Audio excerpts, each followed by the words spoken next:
all you guys, I am here today by your mercy, and I'm only able to present whatever I can. Nothing. If you retain anything from this class, just know that is Srila Prabhupada who is speaking, not me, and my Gurudev. And if I make any mistakes, which I'm going to, and I make any offenses, please just forgive me and correct me if possible. So yeah. So one day, me and Marisha, we were like talking, and something that we were talking about is just how in this like material world, all of us, we all are kind of like conditioned and trained from a very young age to start focusing on a resume, to start focusing on building our careers. You know, like we go to school at like 5 years old, and we start like training our bodies to get used to our days, and we slowly progress more and more. Then in high school we start thinking, oh, what do we want to do? And then we get to college and our studies are a bit more specialized, and we start doing internships and so much more to really develop our careers, and we kind of do that until we're 65. It's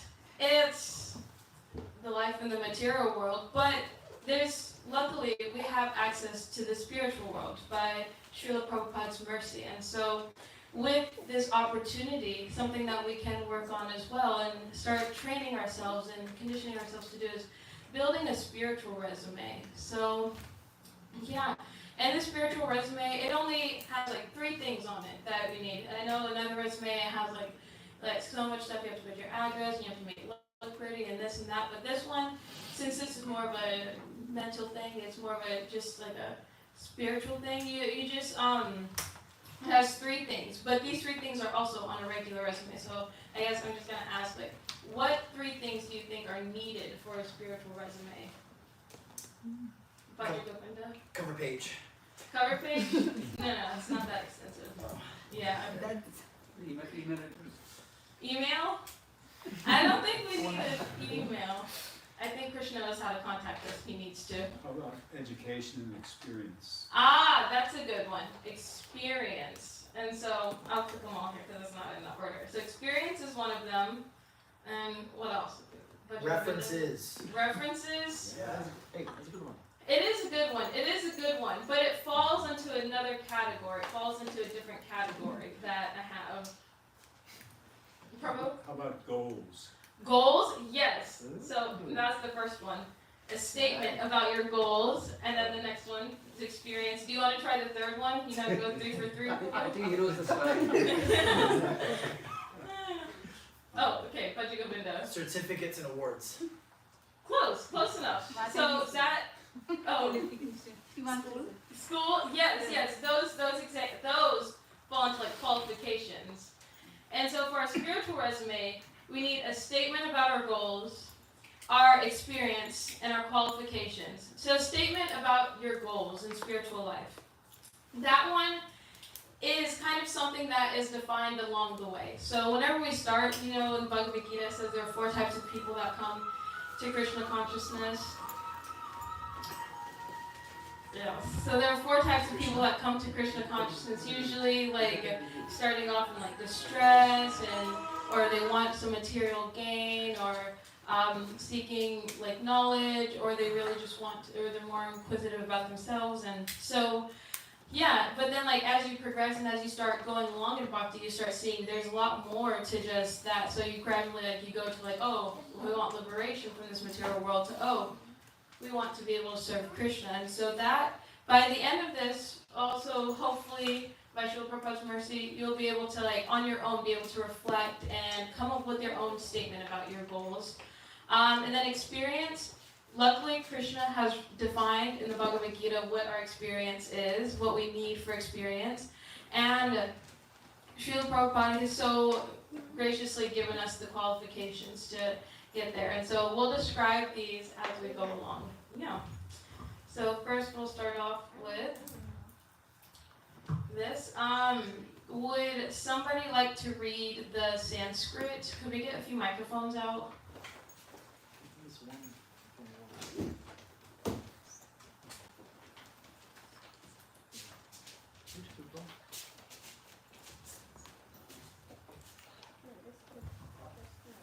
Sanjana, you look very eager to. You can just go ahead and start reading. No, Prabhu start. Please don't. Oh, okay, yeah. Maya Veshya Manab Aratsva Maya Buddhim Niveshaya Vivaya Shishyasi Maya Eva Ata Udvang Nasangshaya. Do we wanna do it like all together? Like you do it once and then we go and then like one line? That's what you like? Sure. Yeah. Maya Eva Mana Aratsva Maya Eva Mana Aratsva Maya Buddhim Niveshaya Maya Buddhim Niveshaya Vivaya Maya Eva Vivashyasi Eva Ata Udvang Nasangshaya. Anyone else want to give it a try? You can give it to, yeah. We're doing back and forth. Yeah. Maeva manad adatsva. Maeva manadatsva. Mai buddhim niveshaya. Mai buddhim niveshaya. Nivisasya maeva. Nivashyasi Eva Ata urvam nasamshaya. Ata Udvam Nasamshaya. How do we want to get Mataji going? Usha Mataji? I heard Usha Mataji wants to. Maeva mana adhastava. Maeva manadatsva. Mai buddhim nivesaya. Mai buddhim niveshaya. Nivasyasi mayeva. Vivashyasi eva. Ata urdhvam ma samasaya. Ata urdhvam nasamshaya. So we have a few more. So I see all of you guys are very eager to read the Sanskrit, but you'll have your opportunity to. So now can we just have somebody read the translation and then maybe give like a point about it, what you took from it? Translation. Just fix your mind upon me, the supreme personality of Godhead, and engage all your intelligence in me. Thus you will live in me always without a doubt. Nice. And then would you like to share something like that you took away from it? Or? I guess summarize it. Like, what does that mean to you?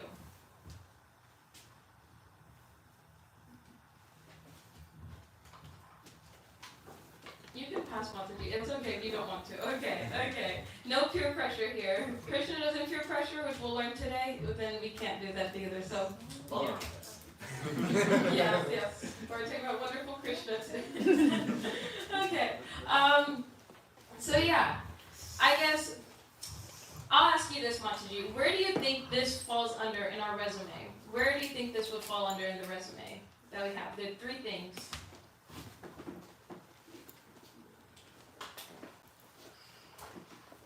So there's Intelligence. intelligence. So on the resume we have the statement of our goal, we have experience, and we have qualifications. So which one do you think it lands under? Goals. Goals. Yes. Whoa. That's very good. So this here, I would say, qualifies as a goal.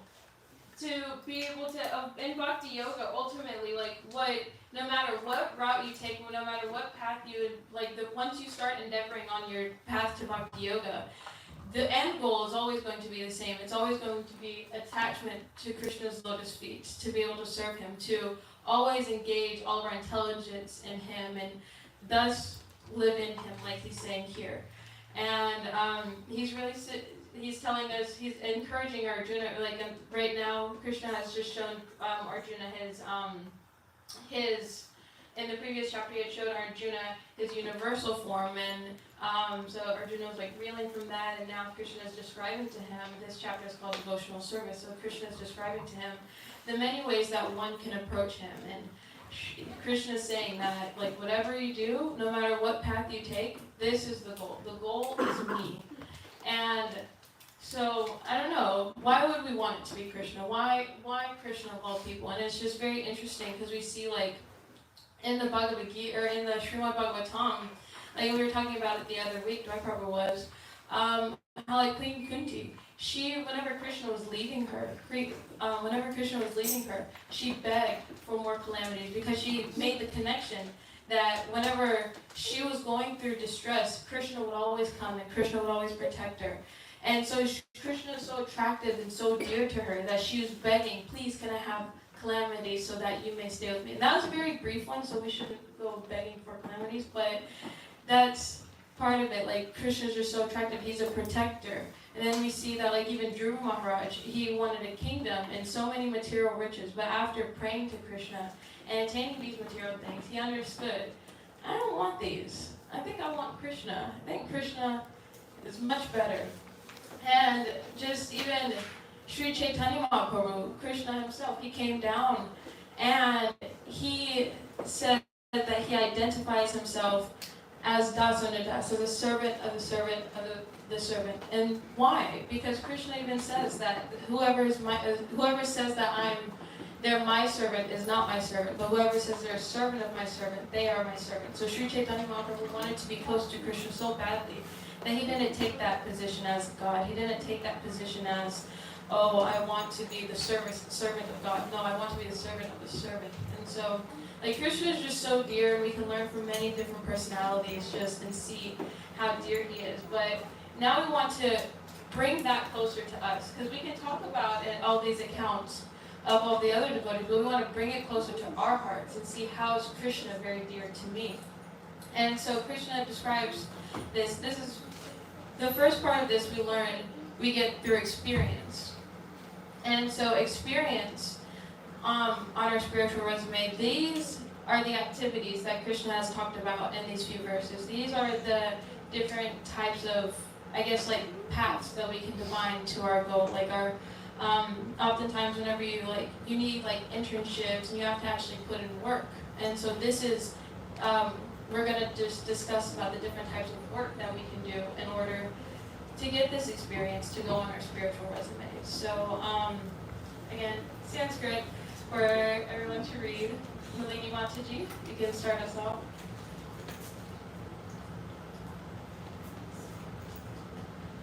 अथ चित्तं समाधातुं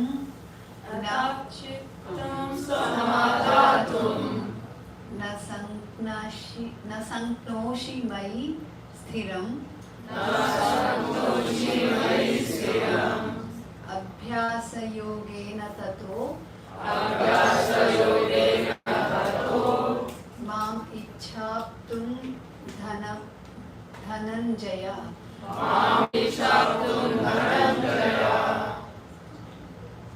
Nice, nice. Does one more person want to give it a go? अथा चित्तं समाधातुं न साक्ष्णोषि मयि स्थिरम् अभ्यासयोगेन ततो माम् इच्छाप्तुं Dhananjay.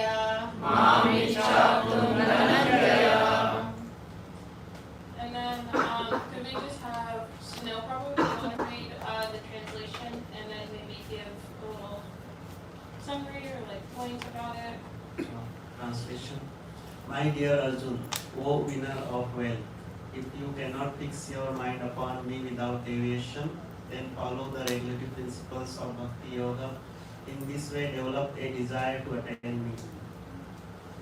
So, Krishna is telling to Arjuna like how he can attain the devotional service to the Lord. So it's like for Arjuna can see the God face to face. Krishna is in front of him. But for people like us who cannot approach the God directly, then for us this is the regulative principles of Bhakti Yoga which Krishna is suggesting to us. Nice, nice. Thank you, Prabhu. Yeah. And just kind of piggybacking off what Prabhuji was mentioned is at Krishna, there's the direct way of just already being born with that attachment to Krishna, just having that attachment to Krishna. But for some of us, that's not really there right now. We have so many other attachments, like our cell phones or like careers, what I was talking about earlier. And so yeah, Krishna recommends an alternative. If you're not already attached to me, then follow the regulative principles of Bhakti Yoga. And this path is called Sadhana Bhakti. And what's so nice about this Sadhana Bhakti path is, one, it's Srila Prabhupada, he's laid it out very simply for us, 4 regulative principles and chanting 16 rounds or a prescribed amount of rounds. But also, of all of the paths, this one, it has the ability to purify you quickly and effectively. And at least in spiritual life, purity, was His Holiness Prabhupada Swami, he had emphasized the importance of purity in devotional life. And you can check out the YouTube and hear more about that. And a quote that was shared, Srila Prabhupada would always share, is purity is the force.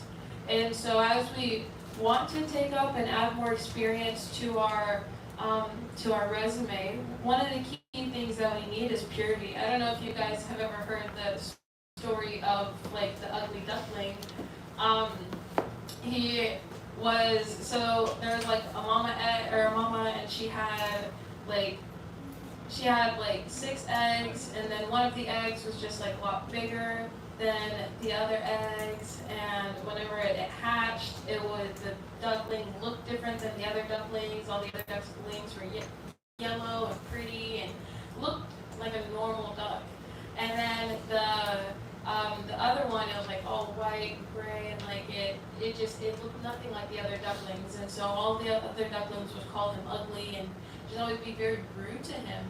And until he finally, one day the little ducklings told him he should just go away. And so he did. He ran away. He went on this whole self-discovery journey, essentially, until he found out one day he went to a lake and he saw these birds, these swans, flying overhead. And he said, "Oh, those are the most beautiful birds ever." And so he saw them, and he went, and there was a farmer that saw the little duckling there and was like, "Oh, you didn't get to fly with the rest of your family, so you can just stay with me." So the little duckling stayed with the farmer for some time, and then the next year rolled around, and the other swans came back, and they were getting ready to migrate and stuff, and the little swan, he had joined them. And all the swans, they didn't run away from him or call him ugly or anything like all the ducklings did in his youth. And he had looked in the reflection in the pond, and he saw a beautiful swan, one of the beautiful birds that he had seen previously. And he was so shocked. He was like, "What is this?" And so he got a little scared and jumped away. And he noticed in the reflection also jumped away. And in this, he realized, "Oh, this is me. I am this beautiful swan." And I guess you can kind of take that to us. And right now we're in these material bodies, and oftentimes we get to a point in our lives where we're "Oh, I don't think this is right," because at least we learn we're a spirit soul. We are he was a swan trying to have a duckling experience, and we're human, or we're spiritual spirit souls, and we're trying to have a human experience. It's not going to work. And so purity is it's something that we really do need in order to really progress in our spiritual life. And so we're just going to read a little excerpt from the purport where Srila Prabhupada, he kind of talks about some ways where we can, some different methods that we can take to, practice this sadhana bhakti. I guess someone, would you like to read it?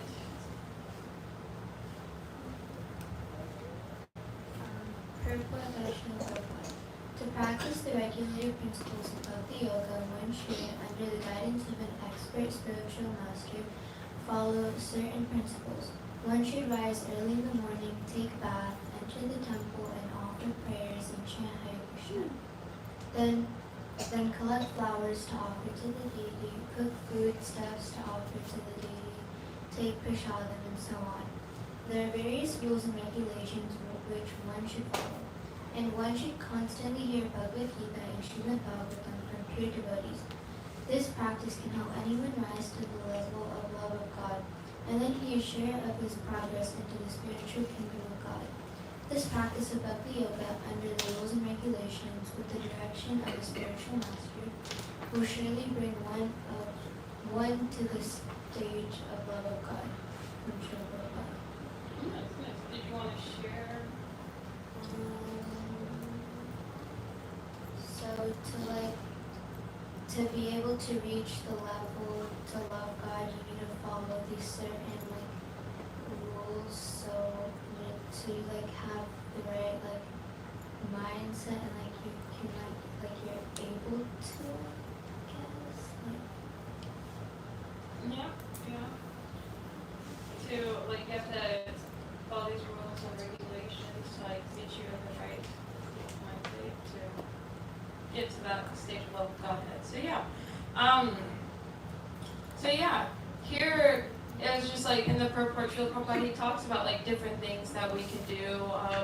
Then he says offering stuff to the deities, taking prasadam. I know it's everyone's favorite seva.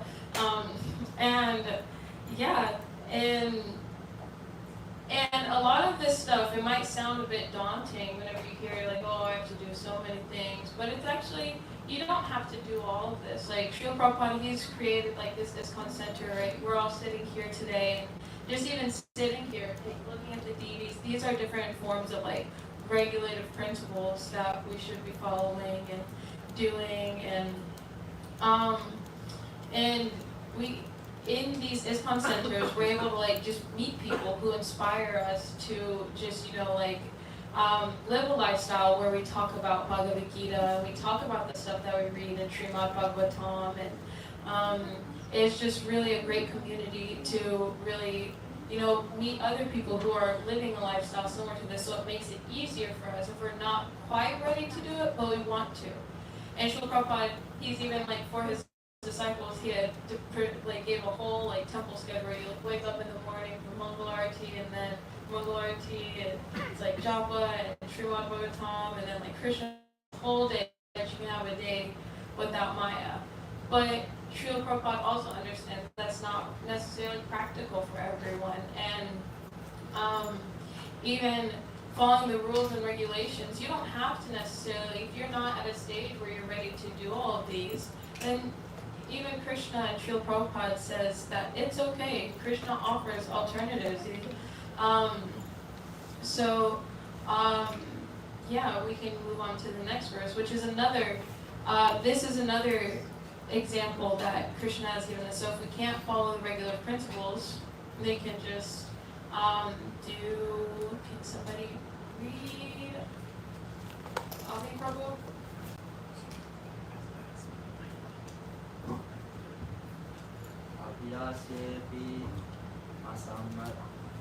Abhyasepi asamarthosi Matkarma paramo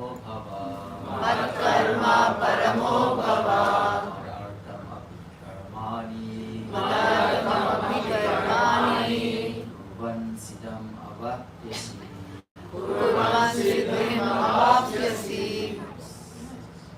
And then if you want, you can just for the sake of time, you can read the translation and maybe share something. Translation. If one cannot practice the regulations of Bhakti Yoga, then just try to work for me, because by working for me, you will come to the perfect. So as you said, the regular principle is difficult, especially in the Western world. So Srila Prabhupada is translating this here. I'm pretty sure he explained it in the purport.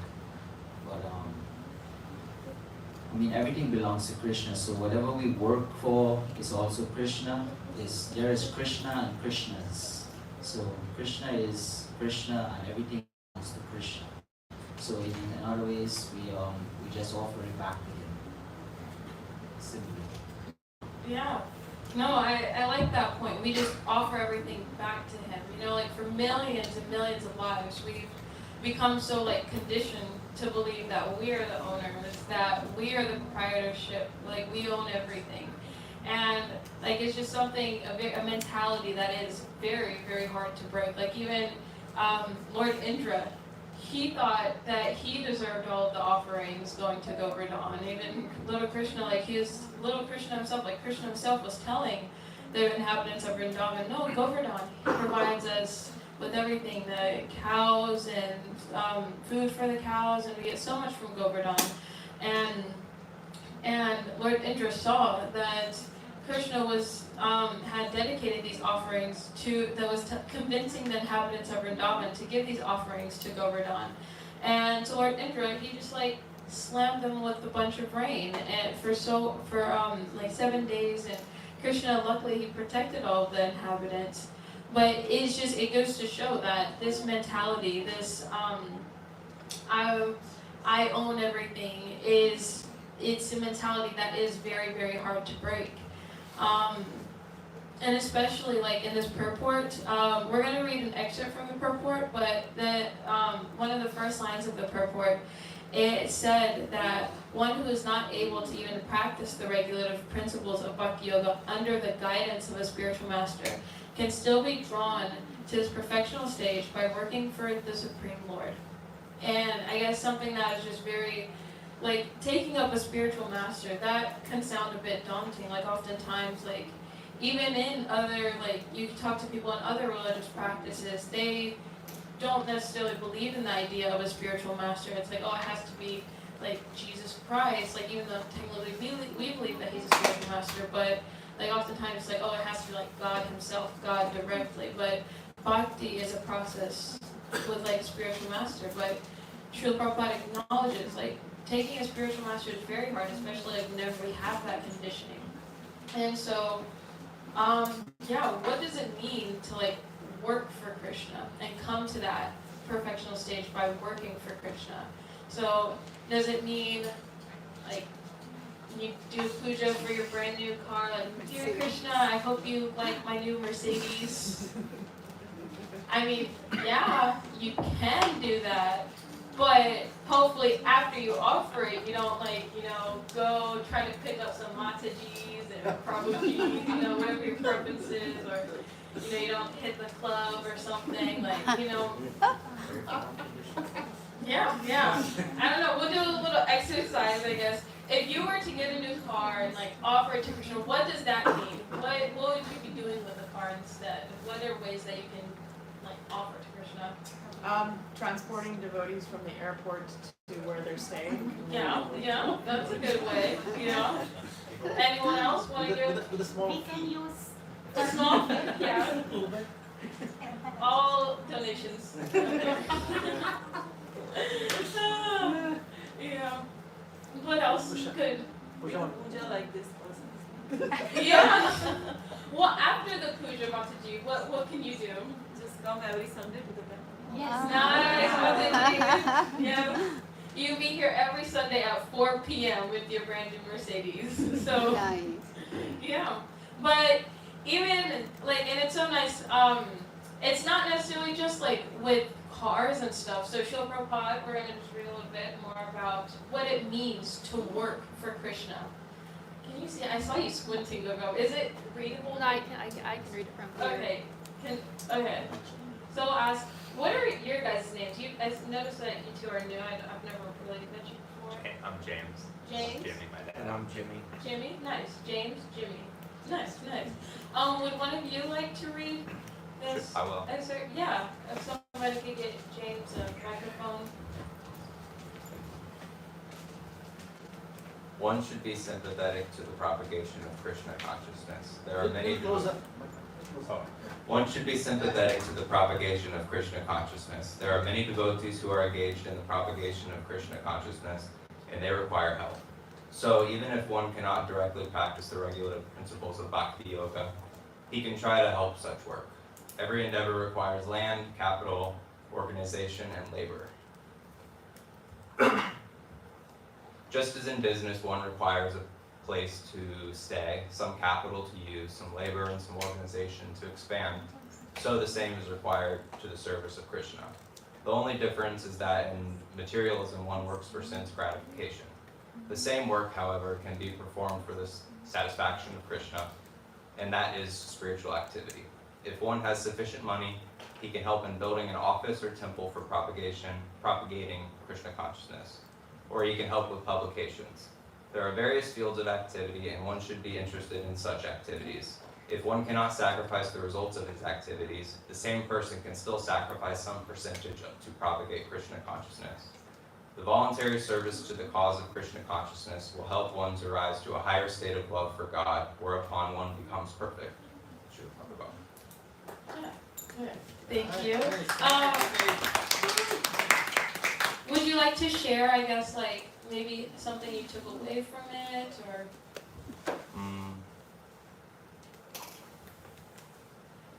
What I get from it is just use everything you do in life to offer to Krishna. Simply. Nice. Yeah. No, that's exactly it. And like even here, I really like how like Srila Prabhupada, he says that like even like ISKCON itself, it is a business. You know, temple requires like so like it's a non-profit organization. Something I like to tell people so they give donations. And I don't know why. oh, sorry. Yeah, the cable's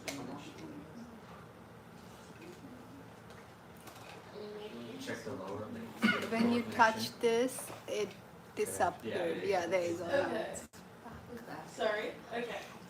So yeah, it is a nonprofit organization, so we do kind of run a lot, heavily rely on donations, and simply by just making these donations, like whether you practice seriously or not seriously, anytime you give, like you know, like time is money, or like money is time. You know, you can't give your time to Krishna through like like the regular principles like what we just talked about. Then you can easily just throw like $5 into the donation machine, or $1 million if you want to. A little. I'm just kidding. But get so much sukriti by just helping Srila Prabhupada move forward in this movement by helping something that I briefly mentioned earlier is like Krishna. He says that someone who says they're my devotee is not my devotee, but one who's a devotee of my devotee, then they are my devotee. And so all of us, anytime we make any contribution to Srila Prabhupada's movement, we get so much sukriti, we get so much like Krishna, he starts to come towards our direction. And you can also, and what's nice with this is if you find that you're doing it, you can also engage other people in giving to Krishna. Srila Prabhupada, we have this really amazing thing called like Sankirtan Harinam, where we go out and we like do book distribution. And whenever you're out distributing books, if somebody takes a book and leaves a little something, they make so much spiritual advancement, and which is like why like if we are taking it seriously and we do have that time to give Srila Prabhupada, and we do have that ability to like take a few books and pass them out, it does all the world for not only helping us, not only helping Srila Prabhupada, but also bringing other people closer to Srila Prabhupada and closer to Krishna, which also makes you even more dear to Krishna. So this is actually really, really big on the a really good experience you can add to your, spiritual resume. Just like working for Srila Prabhupada by doing the Sankirtan Harinam, or even just like providing donations for like prasadam distribution and so much. And in 1846, Krishna says if one decides to sacrifice for the supreme cause, even if he does not know that the supreme cause is Krishna, he will come gradually to understand that Krishna is the supreme cause by sacrificial method. And so, yeah, like even if they don't know that they are giving to Srila Prabhupada, what they're giving to, they still make so much spiritual advancements. And in this method, or with this like process, it's also like really funny if you like think about it, because like Srila Prabhupada, during Srila Prabhupada's time, he came here to America with like nothing basically. He didn't really know anyone, and just a lot of people giving to Srila Prabhupada. They're giving donations, giving apartments, and even you hear like Krishna say like, my kiss is as good as like my kill, so Krishna's kiss is as good as his kill, and like it is understood like Srila Prabhupada had said getting the Juhu temple, there's just a lot of conflict with that, and Mr. Nair, who's the one who is selling the property to them, he like caused the devotees and Srila Prabhupada so much distress. But then one day he just like left his body, and Srila Prabhupada, he said, it is understood that Mr. Nair is dead. So it is good news that Nrsimhadev has killed a demon like him. Prahlad said that even a saintly person becomes pleased when a scorpion or a snake is killed. So if it is a fact that Nair is dead, it is a matter of great pleasure for all the devotees. And the devotees also got all of that land, and today have a very beautiful temple. So Srila Prabhupada just interacting with Mr. Nair, even though he did the devotees, he didn't do them very well. He like caused them so much like trials and tribulations to get this land. Srila Prabhupada told us that Nrsimhadev killed him personally, not Yamaraj, it wasn't process like that, it was not Nrsimhadev. It's just like, you have to go through a lot of austerities to get that, like Hiranyakashipu, he had to stand on like 1 foot for 10,000 years, and so much to do that. So it's very amazing, like what just giving a little to Srila Prabhupada, giving a little to Krishna does, and that just, it shows the compassion of the Lord. It really does, and you can see like just how merciful Krishna is by being able to just help us so much, even if we just give a little bit. But even if you have like nothing to give and you're not able, like, because especially in this economy, like some people have to work like 3 jobs to like afford to live, it's true. Prabhupada Krishna, he offers another alternative, and so we'll read, is it Ellen? No, it's not. Okay. So,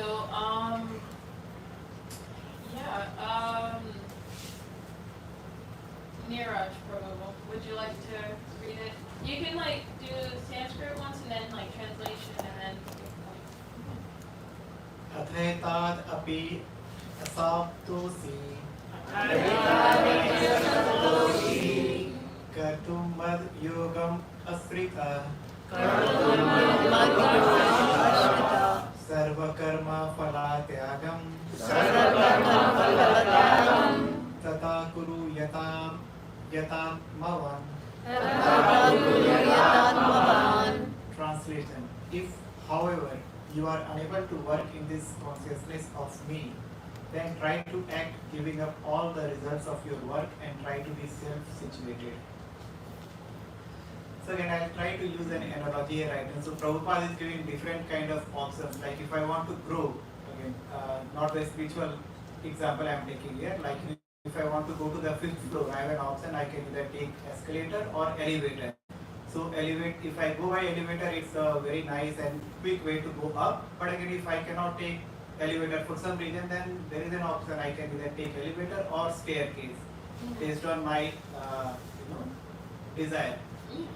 So the same way what Krishna is saying, if you are not unable to work in this consciousness of me, in the previous we talked about where Krishna is talking about the Bhakti Yoga or the regulative principles. If we are not able to perform those activities, then try to act giving up all results of your work and try to be self-situated. If not, then there is an option. Like I cannot say, no, I cannot do that. Okay, you cannot do option 1, option B is there. Option B is not possible, option C is there. But I cannot say that I cannot do that. So there are alternatives. Nice. Yes, thank you, Prabhu. And so what this means, I didn't realize we actually don't have that much time left. So, so it's very nice, Prabhu. And just something with this, like to give up all your results of your work and try to be self-situated. So, Srila Prabhupada has described here some ways that we can do that and like what that means. I'll just read it really quickly. So for the purport of 12:11, it's also found that when one is not even interested in activities of Krishna consciousness, gives charity to some hospital or some other social institution, he gives up the hard-earned results of his activities. That is also recommended here because by the practice of giving up the fruits of one's activities, one is sure to purify his mind gradually. And in that purified stage, stage of mind, one becomes able to understand Krishna consciousness. Of course, Krishna consciousness is not dependent on any other experience, because Krishna consciousness itself can purify one's mind. But if there are impediments to accepting Krishna consciousness, one may try to give up the results of his actions. In that respect, social service, community service, national service, sacrifice for one's country, etc., may be accepted, so that one day one may come to a stage of pure devotional service, or to the Supreme Lord. So like even here, Srila Prabhupada's saying like, okay, you can't work for Krishna, you can't follow the regular principles. That's okay. Then you can just give some charity, like work on giving up the results of your own work. Even if you're not giving the results to Krishna, it's just that detachment from them. That's like more or less the mode of goodness, and you're able to eventually like slowly make your way up to that stage of pure devotional service to the Supreme Lord. But if you are going to give charity somewhere, you can always give charity to Srila Prabhupada. That's always nice. And then I'll just read this last one. So, translation: if you cannot take to this practice, then engage yourself in the cultivation of knowledge. Better than knowledge, however, is meditation, and better than meditation is renunciation of the fruits of action, for by such renunciation, one can attain peace of mind. And so, this devotional service in Krishna consciousness is the direct method, and the other method involves renouncing the fruits of one's activities. Then one can come to the stage of knowledge, then to the stage of meditation, then to the stage of understanding the Supersoul, and then to the stage of the Supreme Personality of Godhead. One may take either the step-by-step process or the direct path. The direct process is not possible for everyone, therefore the indirect process is also good. However, to be understood that the indirect process is not recommended for Arjuna, because he is already at the stage of loving devotional service to the Supreme Lord. It is for others who are not at this stage. For them, the gradual process of renunciation, knowledge, meditation, and realization of Super Soul and Brahman should be followed. And so, the ultimate conclusion is bhakti, any spiritual path you take, it's a gradual process. It's not immediately like you have to follow like certain principles and you have to do this and then boom, you're automatically there. No, there's a lot more to it than just that, and it's a gradual process. And so you do what you can. In Srila Prabhupada, he says there's a step-by-step process or a direct path, and either one is good. And so yeah, we're just going to talk a little bit about like what the seed of bhakti is, and we're talking about more of the external aspects that we're getting from this, that we're kind of talking about right now. So the experience that we're gaining for our like spiritual resumes. This is So we can just read this one verse. I'll have maybe somebody else read it. Okay. Krishna Prabhupada, would you like to read this verse?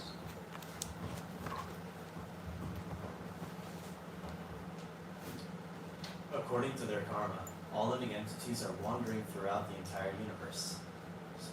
Some of them are being elevated to the upper planetary systems, and some are going down into the lower planetary systems.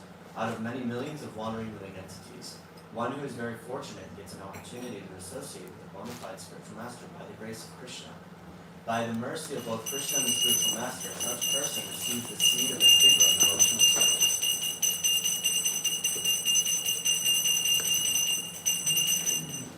So would you like to share something from that? Yeah, so obviously they're not only on Earth, but throughout all the planetary systems and throughout the entire universe, and then all the other countless number of universes. There's trillions upon fixed however many, unlimited number of living entities. And based on their karma, they're going up and down and going out throughout their entire reactions. But if, as it said, by the grace of Krishna, some of them are lucky enough to come in contact with a spiritual master, or if not directly, indirectly through spiritual literature, by that stint of grace, then they can get that seed of bhakti, which then can fructify. Because otherwise, it's just a field full of weeds. But if you are able to have that one moment of association, or that one chance to have the farmer plant the seed, that's when your spiritual life can truly begin. Because otherwise, it's just, you're going up and down, and the cycle continues over and over again. Nice, exactly.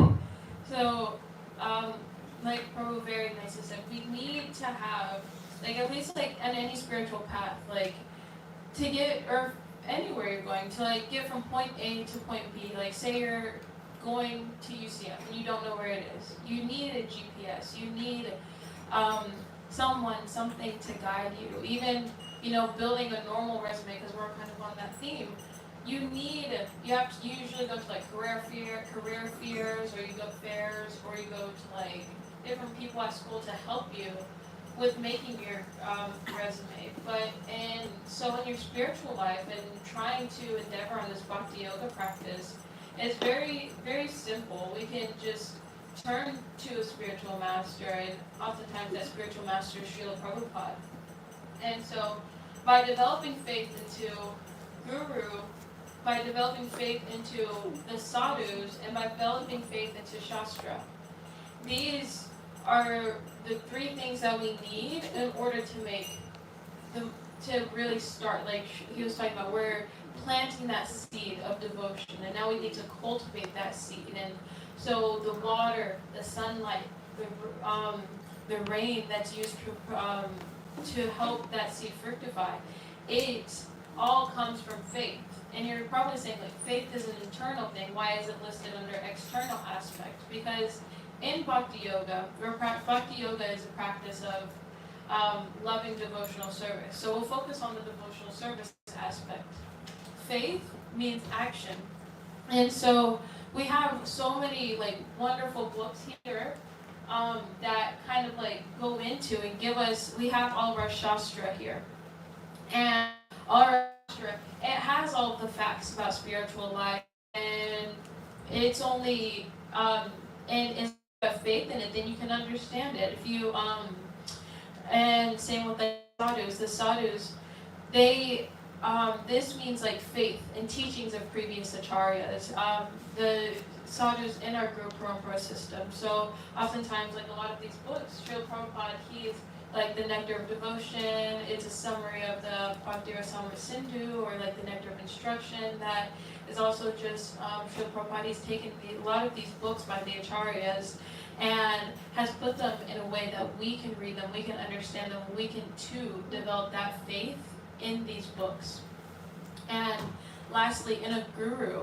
So whatever, like there's so many ways that we can get to Krishna. And Krishna is so compassionate that he accepts anything from simple bit to charity to a hospital, all the way up to taking it more seriously and doing like these regular principles. And so, but regardless of what you're doing, it's always best to have somebody there to teach you, to guide you. Somebody like Tadviti Pranipatana Pariprashnana Sevaya. We 434, we need to seek guidance from somebody who's already like seen the knowledge. We can't just like, it doesn't just manifest on its own. So these three things, faith in these three things means action in these three things. And so serving a spiritual master and just learning from them, hearing their instructions and taking it for truth and acting on them. And same with like the sadhus, reading the books written by all the different acharyas and then taking action. And same with Shastra, reading the Shastra as well and just taking action in that. And that kind of brings us to the next aspect, because spiritual life has like two parts to it. And so there's the external part, which is the cultivation through our external activities, like our devotional service, through all the different things that we just talked about. But qualifications, just like in your own career, you'll find that even if you have experience, oftentimes it's very hard and very rare, unless you're like an outstanding like worker, to progress, to go up in like managerial positions and go up if you don't have a certain certification or if you don't have a degree. And so same in bhakti, we can't just rely solely on these external practices. We need to cultivate internally that we need to cultivate this love of Krishna internally in order to be able to flourish in bhakti. And like I just said, bhakti means loving devotional service. So we focused on the devotional service part, but loving needs to be in there. It needs to gradually enter into your own services that you're doing. And so, in a letter to Madhu Visa in Hamburg, September 7th, 1969, Srila Prabhupada says, "For so many countless lifetimes, the conditioned soul has been giving all their service and energies to the service of Maya, and I'm requesting all my disciples that for this one lifetime, you give all your energy in service to Krishna." And so this is just Srila Prabhupada simply requesting that we surrender to Krishna. And it sounds a bit daunting, but I don't know, it's just very interesting, like reading a conversation between like Srila Prabhupada and two of his disciples. And Srila Prabhupada, he proposed the question, if a man promises that you just surrender to me, I'll take care of everything. Do you surrender or do you not surrender? And then one of the devotees responded, yes. And then Srila Prabhupada said, so why does man not surrender to Krishna? Because Krishna says, if you surrender, I'll take care of you. And the devotee responded that we do not surrender to Krishna because we cannot see Krishna. Like, we surrender to a man because we can see a man, like we can see our bosses and physically giving us paychecks. And so, but something that we have to do is we have to get to this platform of just like seeing how like Krishna, he is in our lives, every aspect, he's in our lives, every part of the day. He's just even being able to breathe, that is by as well. And there's so much mercy and so much that Krishna does. But it's not just his external potency that we need to focus on. It's not just his like we'll learn about later on, his Aishvarya. It's his divinity. But we also have to focus on like Krishna as a person and cultivation of our relationship with Krishna as a person. And Krishna, he's very simple. Very, very simple. All he says is like Pastram Pushpam Pulam Toyam. Just give me water, fruit, leaf, a flower, but with love. And in order to love Krishna, we have to first like know who Krishna is as a person. So just understanding more of like this internal aspect of just like Bhakti Yoga, developing these qualifications. These are just a few things that we need to keep in mind. So the internal aspect, so the seed of Bhakti, what is awakening inside of us whenever we plant this seed is service to Radha and Krishna. And so just some things to keep in mind is the supreme love over knowledge of divinity. So Krishna, he even says, like, in the Lord Brahma says to Krishna, or in the Brahma Samhita, and 533, that it's like not by the Vedas alone can you understand Krishna, because Krishna is just so sweet. Like there's so much to Krishna. You can't just understand him simply through the Vedas alone. It's also just like reading about Krishna's pastimes and working for Krishna. Like the example of the gopis, their love for Krishna was so deep. They didn't see him as a supreme lord. They didn't see him as God. They didn't put him on an altar and just leave him there. Like oh no, Narayana. No, they had the most intimate and personal relationships with Krishna. They would always care for Krishna. Anytime Krishna, he would put himself in danger, like kind of going back to the Govardhan story. Whenever Krishna was holding up the hill, all of the cowherd boys and all of them, they all like got their sticks and tried helping Krishna because they're like, there's no way Krishna can just carry all of this by himself. And they just do it out of love and everything. Like if you read just about the different pastimes of Krishna, they just do everything out of love for Krishna. They don't see his position. And that kind of goes to Madhurya over Aishvarya. So Aishvarya is divinity. That's the Lord's, just his divinity. And Madhurya is the sweetness, sweetness in the relationship, that conjugal love. And in these exchanges, the gopis, like they're just always absorbed in Krishna's pastimes. Like even we were reading a chapter the other day, like Wonderful Krishna, And they acknowledge like that Krishna has all these great, amazing powers. And they're like, oh, he might just be like some demigod or something. But they didn't care. They brazed over that fact. And the whole chapter was just them glorifying just Krishna and how amazing Krishna is. And it's so amazing because Krishna wants this, like Leela Shakti. This is the next aspect of it.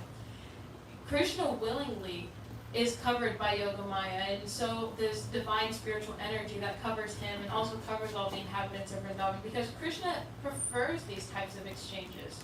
This is the type of relationship that he has with the gopis, and the type of relationship that he wants us to also have with him. It's not just solely focused on his position.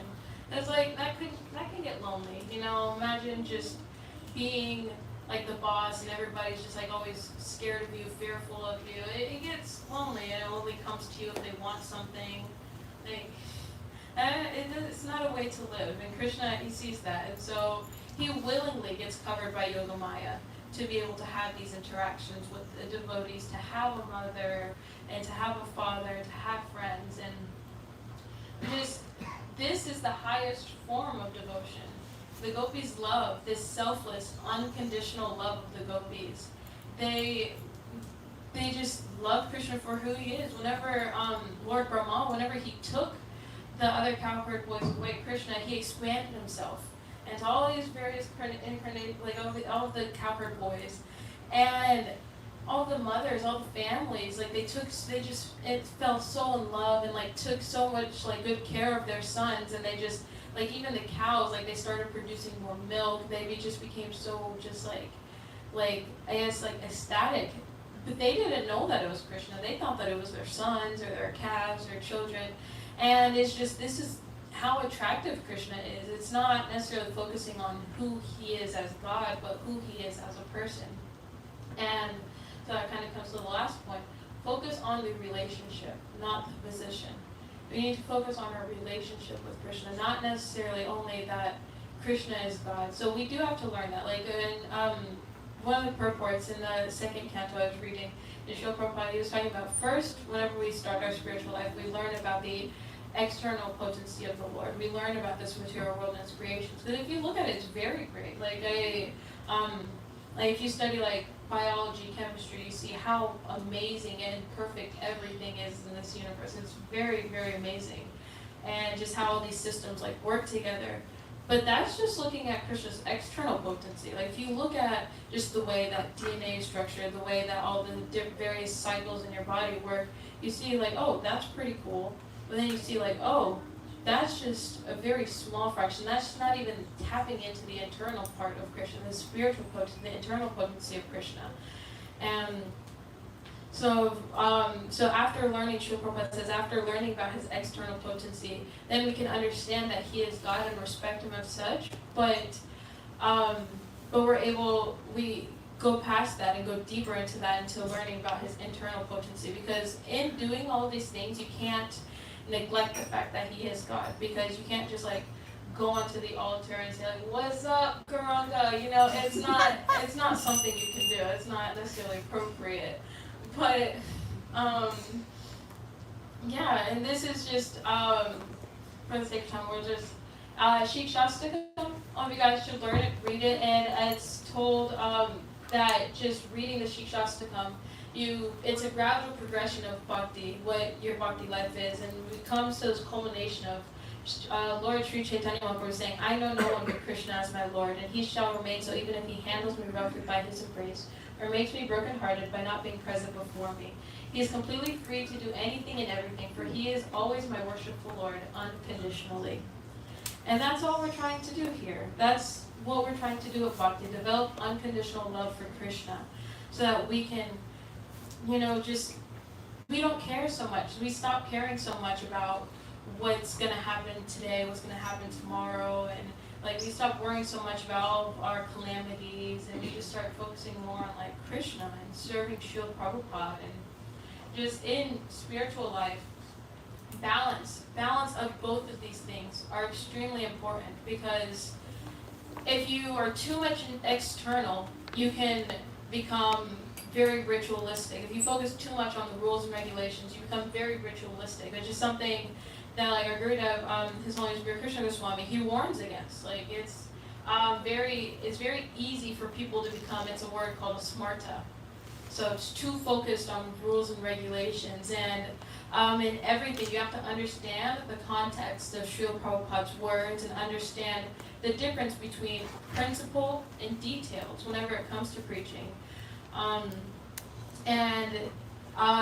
The only way you can really do this is having that guidance. So like going back to what we were talking about, that faith in that guru, we need guidance on this path, either through guru or through other devotees, so that we can understand the context of what Srila Prabhupada is saying. We understand, and we kind of avoid from falling into the ritual aspect of it. We make it spiritual, with SPI, Srila Prabhupada's instructions. And then the second part of just having this balance is you're able to have that connection to the Guru Parampara system, or the Guru Parampara, the civic succession. And this allows you to really turn that external practices that you're doing into internal practices. Because if we don't know this and we don't understand how to relish Krishna's pastimes properly, how to relish Krishna properly, we won't be able to figure it out on our own. There are some people like Rasikant, he saw a picture of Krishna without shoes and was like, oh, where's this little boy's shoes? And just meditated on that for so long. But it's not that easy for all of us. And so it's very nice to have somebody here, like Srila Prabhupada, to connect us to all these other acharyas who have felt that and can inspire us in that way. And also just being with the other devotees here that can also help us in our external practices and help us also push our external practices to cultivate our internal love for Krishna and get closer to Krishna. And and just I guess I'll just end on with just talking about Srila Prabhupada's books. Srila Prabhupada's books has everything. If you don't necessarily live near a temple and you don't necessarily have access to that association, but you found, this Krishna, this love for Krishna, it seems so nice, it sounds so wonderful, then you can just pick up some of Srila Prabhupada's books. And if you have sincerity, a sincere desire to develop this love for Krishna, then by reading Srila Prabhupada's books, you'll be able to develop that. And with that, we'll kind of go to, should we do this exercise or questions and stuff? Or questions first. Questions first? Okay. So yeah, is there any questions or anything? Okay, Guruji. Can you share a sample resume, Mataji? A sample resume? Mine still has quite a bit of work to do, but it's... So the first slide, the resume slide, is pretty good one to take away. At least. So I guess we all can take this and then expand on that, what you want to put in a spiritual resume. Okay. Any other questions? Well, I think a good goal for any of us would be the first verse that you read, where Krishna says, always fix your mind on me. That's the ultimate goal for anyone on the path of devotional service. And of course, Krishna says, well, if you can't do that, do this. If you can't do that, do that. But the goal is always fix your mind on Krishna. Krishna is the Supreme Personality of Godhead. And also in that verse, could you scroll back to 12:8? Yeah. 3 times here Krishna says, to me, to me, to me, and still there are commentators in Bhagavad Gita say, well, it's actually not to Krishna who you must surrender to. But Krishna is very clear. Krishna says, surrender to me, so we should try to surrender to Krishna, fix our mind on Krishna, engage in Krishna service. Yeah, that is why we read Bhagavad Gita as it is, because it does not include all these extra interpretations. It's just what Krishna says and just other bona fide commentaries on it, which is very nice, very, very nice. Can you boil down the qualifications? I want to take away. What is the qualification required? The qualification? Yeah. So which one? This one or Like, I want you to tell me what is the qualification needed. oh, For what the is goal. the qualification Yeah. for the goal? So the qualification, I guess that's referring, in this sense, it's referring more to developing that internal aspect. And so the qualification is being able to also love Krishna for Krishna, not necessarily like who he is, like as God, but like developing that relationship with Krishna. And that if you have that, I guess it would be sincerity. If you have that sincere desire to follow Krishna, to serve Krishna, then that is how you'll be able to, that will make your experience mean something. Because if you're always doing devotional service, but at some point you lose that sincerity, that sincere desire to serve Krishna, then like what are you doing? You're kind of just doing the motions. You're like a robot. But if you have a sincere desire to serve Krishna, then that's giving life to it. It's really fructifying. There are oftentimes whenever you're planting something, like planting a new plant, oftentimes you're told to use multiple seeds. And they'll all be in the same conditions, but not every one of them sprouts. And it's the one with the highest potency, I guess, that sprouts. Even if they're all in the same condition, it doesn't mean each one of them are going to. So even if you and somebody else are practicing devotional service the same way, you get the same mercy from the spiritual master, you do all of these things, but one person has a desire and one person doesn't have a desire, then they're not gonna get Krishna. I don't know, do you want to add something? Yeah. Jimmy and John, any questions? In this PowerPoint, in the presentation, the slides, there are some slides which said internal aspects and others said external aspects. I did not pay attention to them separately. Would you mind summarizing them for us? Okay, so the internal aspect I just talked about with here. So the internal aspect are focusing more on the qualifications. And so what really makes your, I guess, it's like I just talked about with Prabhuji, I don't know if you caught that conversation. The internal aspect is more of your desire to serve Krishna. And that's the part of bhakti that's not necessarily focused on the external stuff, but the internal cultivation. Whereas the other one, this is more so referring to, at least when I was talking about this aspect of seed of bhakti, this is more so referring to doing devotional service, performing the actions, coming here for Mangal Arati in the morning and chanting your rounds and all of that. So that's what that's more so referring to. Action part and what we think and how we develop spiritually, that is internal. Yeah. Action part is external. Yeah. And both are extremely important in spiritual life. You need to have a good balance of both. Nice. Thank you.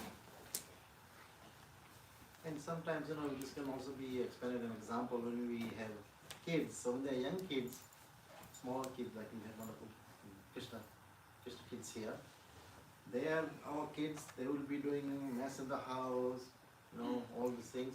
We will still say I love you to them, whatever happens, right? But when it's internal aspect, immense love is flowing towards them. Oh, they're so cute, even though they have all face full with food and everything, still cute. As they grow up, then I will say, I love you if you have your room cleaned, okay? If I love you nicely, if you love me, do this nicely. So external aspect comes, putting some rules and regulations there, right? Yeah. But for the kid, they might think, oh, why are you putting rules and regulations? We should love me. The parent still loves the child, but to help us grow and develop or love properly, because if you love me properly always, then this thing won't come into picture. But now sometimes we go on the other side of the track, right? But the whole point is to still love the Lord or your parents, in this case, example that I'm giving, which has the external aspect, internal aspect. So external is not always required, internal has to be more there. As you said nicely, I like that sometimes you do it only on the external side. Okay, before my mom comes home, let me put my house nicely, she will say I love you. So we only did that just to please her, but the love is not there actually, it's only for that part. So internal is main part here, external helps us to develop that internal part. Does it help here to mostly is internal, but I'm using external and internal both parts here. Externalities help us to focus more in the internals. So that is what the requirement is. Closer to Krishna. And that was a very well balanced presentation. Thank you. Nice. Okay. So yeah, we have like 3 minutes left. Is there any other questions or? Okay, we can do. No, I just have a. Yeah. Would it be okay to say qualifications is like realization of who we are in this body, or this then we can move forward, right? I guess to a point, but you can. There is always like there's like it was a very good example. The class that Marisha gave the other day. Lowercase self realization versus self realization. So it kind of depends on which self realization you're looking at. Because if it's just like, oh, I'm a spirit soul and I'm like part and parcel of Krishna, that's not necessarily enough. Because that's still one, looking at yourself, and two, that's still just kind of focusing on that external aspect of that, like Krishna's external potency. But if you like capital S self-realization, you see, oh, I'm a servant of Krishna, I'm supposed to I just want to serve Krishna, that's my natural position, is always wanting to love and serve Krishna, then that would lean more towards qualification. Right, so that's what I'm saying, like if we realize we are servants, we are all serving Krishna, that's our only purpose here, then we can go further into developing love for Krishna, because that's all we realize, that everything we do is just to serve Krishna. Yeah, and that's like, yeah, that's good. And that's kind of also goes into like the external part where we talk about like cultivation of knowledge. So that's also in there. So we have to make sure like with that, we understand we're the servant of Krishna, but it's not like I'm a servant of Krishna and I'm just gonna go play video games, No, but to get to that stage, you have to realize that, So it doesn't happen like overnight. Yeah. You get up and say, oh, I'm a servant of Krishna. No. So that's why Srila Prabhupada left all these books first to educate ourselves. Yeah. No. And it's a good example also give the gopis. Now, these gopis take initiation from somebody. You don't know, right? They need to be inspired like this. They are like totally into this. So some of us will have to go through this 8 or the 5 texts, right? Why is Krishna telling these things? If you can't do this, do this. If you can't do this, okay, at least do this. Because he knows we won't do nothing. So, but still he has the desire to get everybody come back home. It's like, what is the cycle of water? Wherever the water comes from, it has to go back. If it comes from the ocean, evaporation comes back to ocean. If it comes from the cloud, water goes back. So he wants us to go back. Now we can understand, help ourselves through the externalities that yes, I am not this body, I am servant or spirit soul to Krishna, but that should not only be the motivation because I have nothing else to do than worship Krishna. If that's also great if it gets you closer to Krishna. And then from that point you will become Krishna's, great. But sometimes they can also be taken negative. Man, this guy's only to say about the body. I mean, I have a body, I'm good also. Some people might have a different mental ideas. But once we understand, like you said, the goal, the companies ask, why do you want to work for Verizon, right? Or any other company, why? Then we have to say, because something is good about Verizon. We can't just get, I am very good for Verizon, I can hire me. We can't say this even though we are, right? we know, we can't really say so. Because that is good. So Krishna is good, I want to go to Krishna. Hare Krishna. Hare Krishna.